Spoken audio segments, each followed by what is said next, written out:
ചെയ്തു, എന്റെ ഒരു തൽക്കാലം ഒരു നോമിനി ഞാൻ ഗൾഫിലേക്ക് അയച്ചു. അല്ലെങ്കിൽ അവിടെ ഒരു തട്ടിക്കൂട്ട് കമ്പനി ഉണ്ടാകും, ഇങ്ങനൊരു വലിയ കമ്പനിയാണെന്ന് പറഞ്ഞു. ആ കമ്പനിയിലേക്ക് ഇവൻ മുഖാന്തരം ഞാൻ ഈ പണം ഇവരെക്കൊണ്ട് അയക്കും. എന്നിട്ട് അത് ലീഗലാക്കി എന്ത് ചെയ്യും? അതൊക്കെ അവിടുത്തെ ആ കമ്പനിയുടെ വരുമാനമായി കാണിച്ച് എനിക്ക് അയച്ചു തരും. That will attract PMLA, prevention of money laundering act. അതിനാണ് മണി ലോണ്ടറിംഗ് എന്ന് പറയുന്നത്. അതായത് ഇല്ലീഗലായിട്ട് കിട്ടിയിട്ടുള്ള ഒരു പണത്തെ ലീഗലൈസ് ചെയ്യാൻ വേണ്ടി നമ്മൾ വേറെ എന്തെങ്കിലും മാർഗത്തിലൂടെ അത് ലീഗലൈസ് ചെയ്ത് നമ്മൾ തന്നെ അനുഭവിക്കുന്ന തരത്തിലേക്ക് കൊണ്ടുവരുന്നതിനാണ് PMLA ആക്ട്. ഞാൻ നമ്മൾ കഴിഞ്ഞ വർഷത്തെ പിടിച്ച ആ ഓഫീസറുടെ കൃത്യമായിട്ട് it is A clear case of PMLA കേസൊക്കെ വന്നു കഴിഞ്ഞാൽ പെട്ടു. കാരണം നമ്മളെ സാധാരണ കേസിലേക്ക് എന്താണ് മറ്റേ ഒരു 60 ദിവസം 70 ദിവസം കഴിഞ്ഞ് ജാമ്യം കിട്ടും. PMLA 6 മാസം കണ്ടില്ലേ, പല രാഷ്ട്രീയ നേതാക്കന്മാരും കണ്ടില്ലേ, 6 മാസം 7 മാസം 8 മാസം കഴിഞ്ഞാണ് ഒക്കെയാണ് ആ PMLA-യുടെ ട്രിബ്യൂണൽ ഉണ്ട്. ആ ട്രിബ്യൂണലിൽ കണ്ടെത്തിയാൽ അതിനുമായി ബന്ധപ്പെട്ടുള്ള പണം എന്തൊക്കെ സ്വത്ത് നമ്മളുണ്ടോ അതെല്ലാം പോകും, സർക്കാരിലേക്ക് കണ്ടു കിട്ടും. അപ്പോ ഇങ്ങനെയുള്ള നമ്മുടെ ഈ ആക്ട് അല്ല അതല്ലാത്ത ആക്ടുകൾ പോലും എന്താണ് ചിലപ്പോൾ അട്രാക്ട് ചെയ്യപ്പെടാൻ സാധ്യതയുണ്ട്.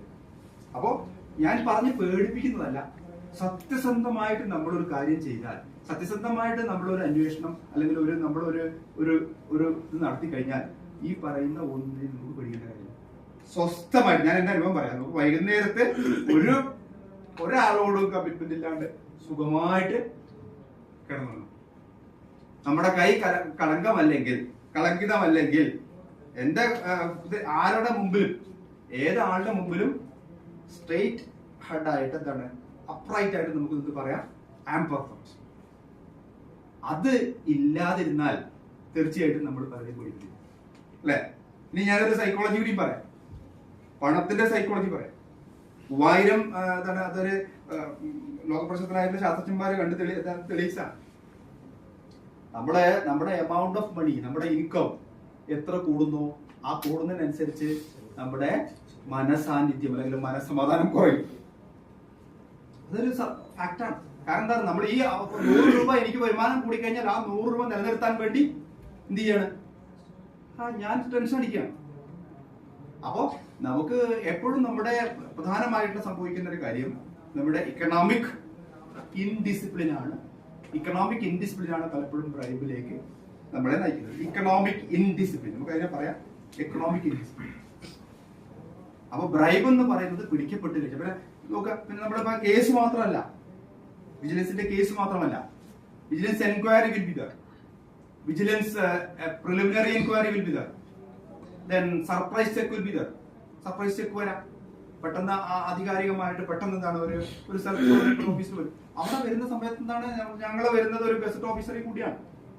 അവരെ ഈ ഓഫീസിൽ പരിശോധിക്കാൻ, ഉദാഹരണം റവന്യൂവില് മിക്കവാറും റവന്യൂവിലെ വില്ലേജ് ഓഫീസിൽ പരിശോധിക്കാൻ വരുമ്പോൾ നമ്മൾ ആരെ വിളിക്കാം, റവന്യൂവിൽ ഒരു ഗസറ്റ് ഓഫീസറെ വിളിക്കും, അതായത് തഹസിൽദാരെ വിളിക്കും. അയാൾ വന്നിട്ടെന്താണ് അവർക്ക് നമുക്ക് പരിശോധിക്കേണ്ടതായിട്ടുള്ള അല്ലെങ്കിൽ അവിടെ വന്നിട്ടുള്ള അലിഗേഷൻസ് എന്താണെന്ന് കൃത്യമായിട്ട് നമുക്ക് ഉണ്ടാവും. ആ അലിഗേഷൻസ് റിലേറ്റഡ് ആയിട്ടുള്ള ബുക്സ് എടുക്കാൻ പറയും. ആ ബുക്സ് എടുക്കാൻ വേണ്ടി നമ്മൾ അവരെ കൊണ്ട് പരിശോധിപ്പിക്കുന്നു. അദ്ദേഹം ഒരു റിപ്പോർട്ട് നമ്മളെ മുമ്പിൽ പ്രകാരം എന്റെ സാന്നിധ്യത്തിൽ തയ്യാറാക്കി തരുന്നു. ഞാൻ ആ റിപ്പോർട്ടിന്റെ ബേസ് ചെയ്തുകൊണ്ട് ഒരു നിഗമനത്തിലെത്തുന്നു. So this is what so happens.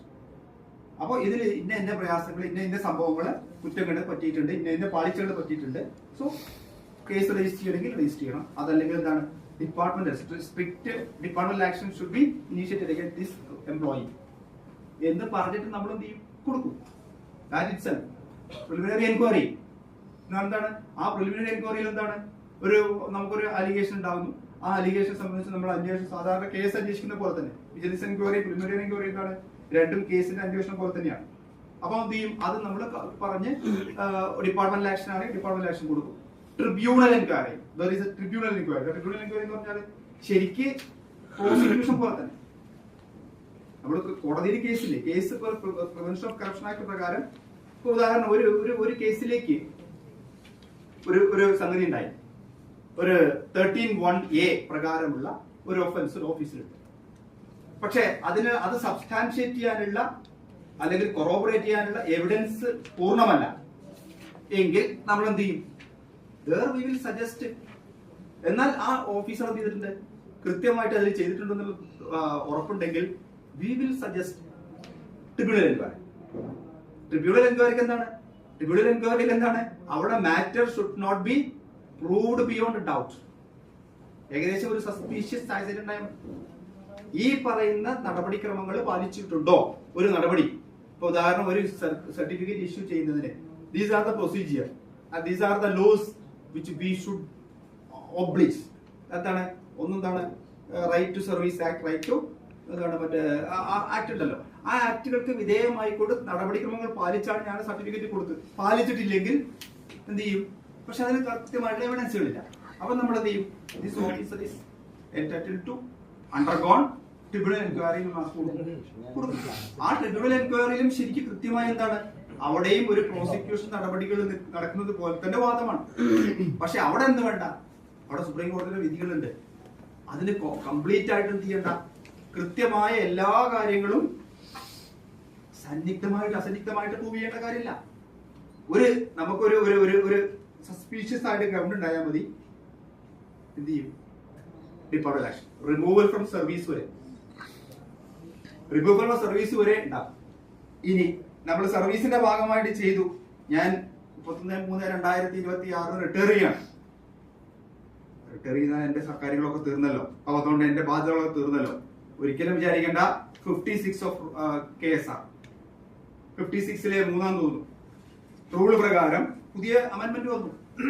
നമ്മളെ ഓഫീഷ്യൽ ഡ്യൂട്ടിയുടെ ഭാഗം